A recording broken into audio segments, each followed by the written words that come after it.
Salam sejahtera bagi kita semua dalam kasih Tuhan kita Yesus Kristus. Saya percaya berkat kemurahan Tuhan, anugerah Tuhan yang luar biasa tetap menjadi bagian kita semua. Tetap percaya, tetap berharap, dan tetap mengandalkan Tuhan. Puji Tuhan. Pada saat ini satu hal sama-sama kita mau belajar tentang kebenaran firman, tentang namanya kasih, tentang namanya cinta. Puji Tuhan. Ada satu hal yang perlu kita pelajari bersama tentang kasih. Dalam Yohanes pasal 21, kitab Yohanes pasal 21 di ayat yang ke-15 sampai ayat yang ke-17. Yohanes pasal 21 ayat 15 sampai 17. Firman Tuhan saya akan membacakan.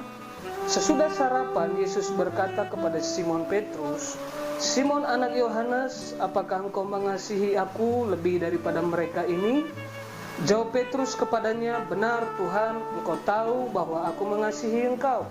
Kata Yesus kepadanya, "Gembalakanlah domba-dombaku."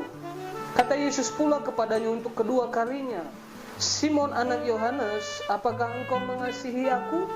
Jawab Petrus kepadanya, "Benar Tuhan, engkau tahu bahwa aku mengasihi engkau." Kata Yesus kepadanya, "Gembalakanlah domba-dombaku." Kata Yesus kepadanya untuk ketiga kalinya, "Simon anak Yohanes, apakah engkau mengasihi aku?" Maka sedih hati Petrus karena Yesus berkata untuk ketiga kalinya, "Apakah engkau mengasihi aku?" Dan ia berkata kepadanya, "Tuhan, engkau tahu segala sesuatu, engkau tahu bahwa aku mengasihi engkau."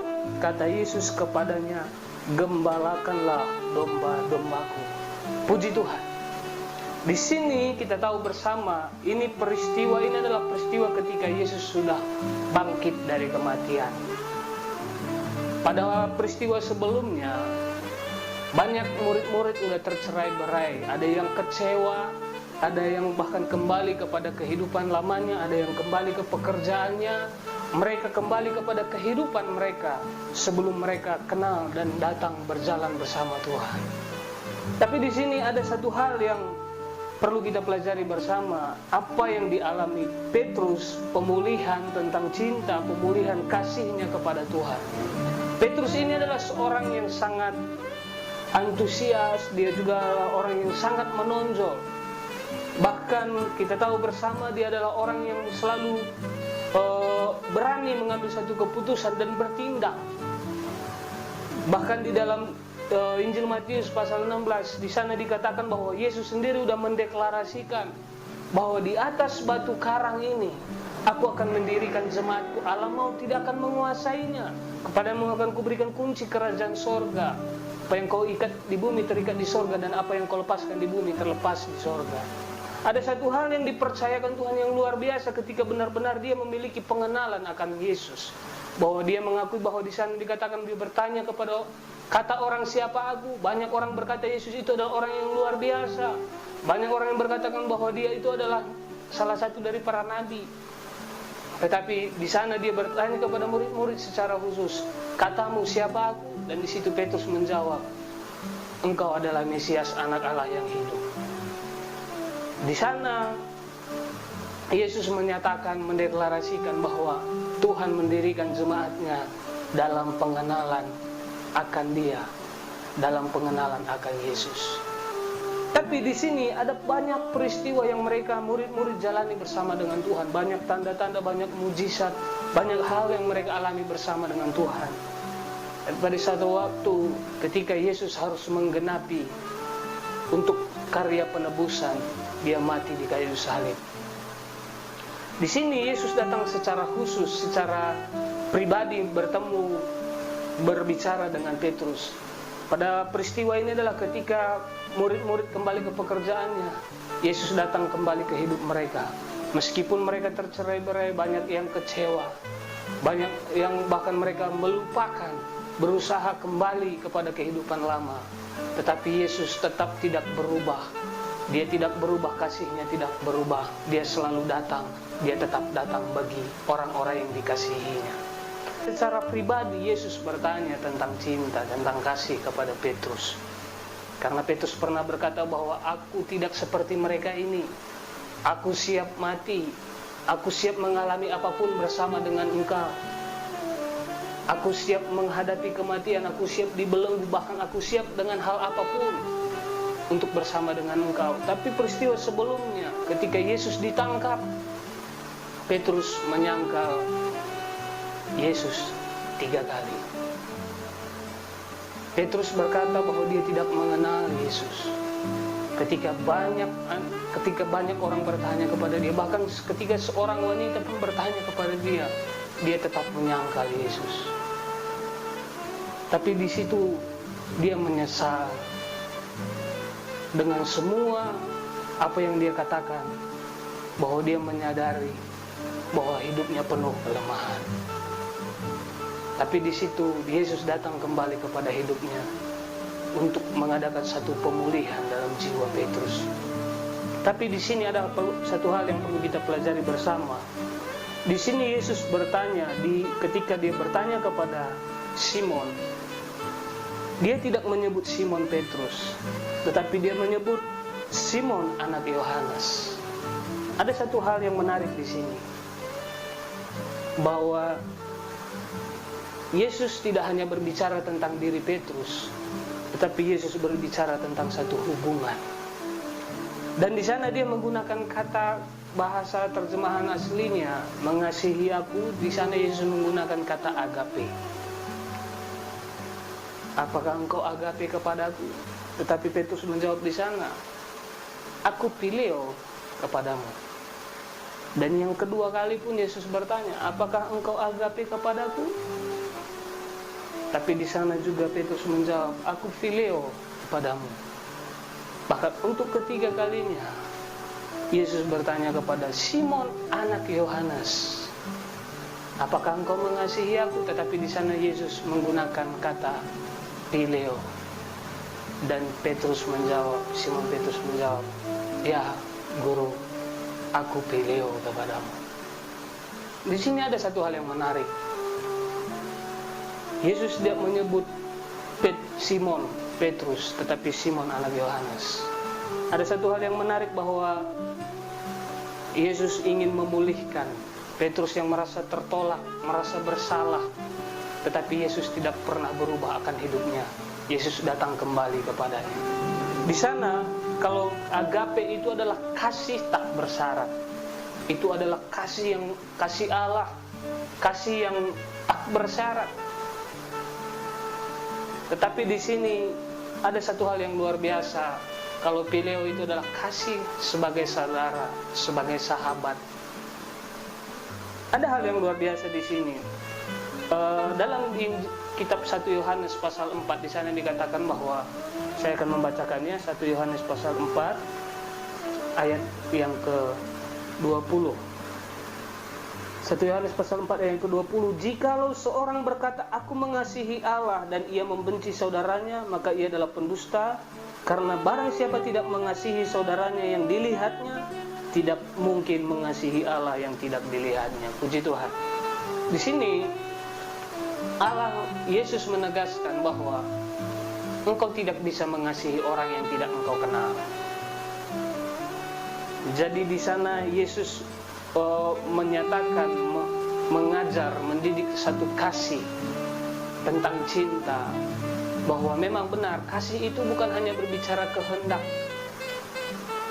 bukan hanya berbicara sesuatu hal yang kehendak kita untuk menyatakan kasih, tetapi di sana Yesus mengajarkan satu, bahwa kasih itu tidak pernah lepas dari hubungan. Kita tidak dapat mengasihi orang lain ketika orang tersebut kita tidak jadikan menjadi keluarga kita. Puji Tuhan, kita tidak mampu memiliki agape kalau tidak ada phileo di hati kita. Di sini Tuhan juga ingin kita menjadikan banyak orang, jiwa-jiwa adalah keluarga kita. Bahkan dia juga ingin kita menjadikan dia menjadi keluarga kita, menjadi bapa dan sahabat. Puji Tuhan. Saya tutup dengan satu kesaksian. Saya adalah orang yang sangat dididik dari masa kecil. Saya lahir di keluarga orang yang takut Tuhan, cinta Tuhan. Saya dididik dalam firman, saya dididik dalam persekutuan, dalam doa. Tetapi seiring berjalannya waktu, saya merasa ketika Papa menegur saya,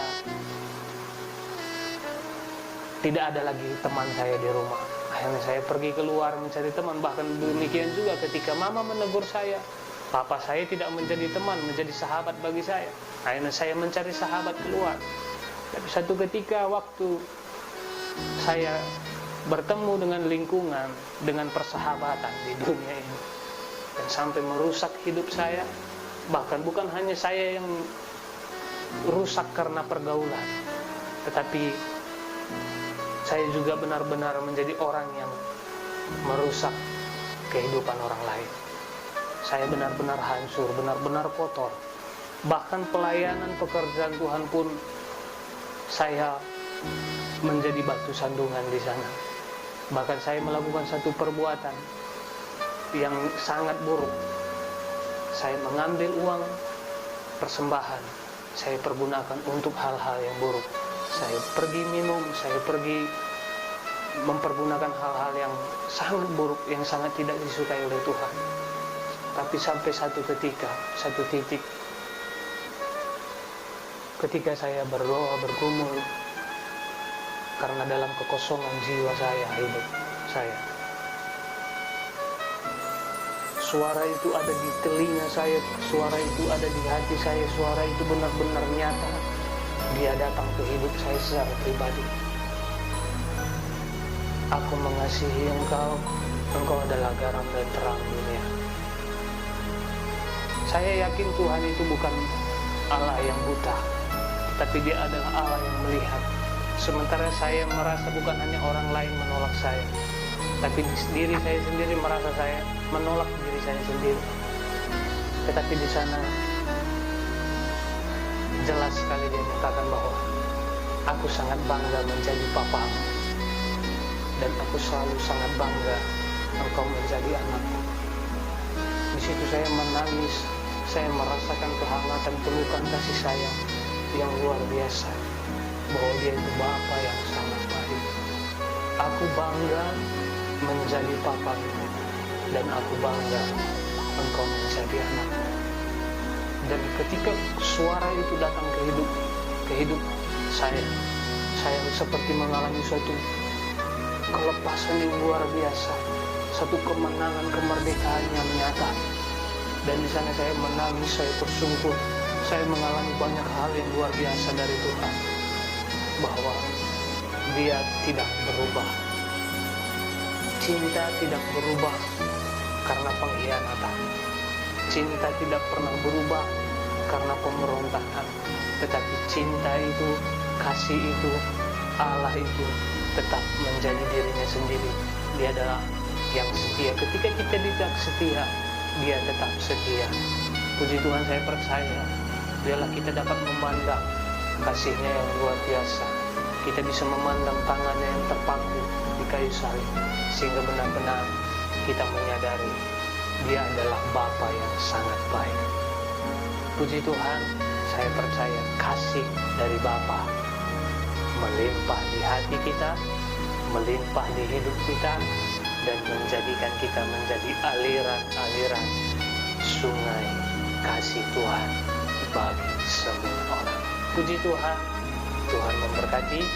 Bapa, kami bersyukur buat kasih-Mu yang luar biasa. Tuhan, tolong kami, biarlah hati kami dipenuhi dengan kasih Tuhan, jiwa kami dipenuhi dengan kasih Tuhan. Bahkan setiap ucapan tindakan kami menyatakan kasih Tuhan. Terpujilah nama-Mu Tuhan, kekal selama-lamanya, dan bersyukur dan mengalami kasih Tuhan, dan menyatakan kasih Tuhan, dan mendeklarasikan kasih Tuhan di dalam nama Tuhan Yesus Kristus. Haleluya. Amin. Puji Tuhan. Tuhan memberkati kita semua. Haleluya.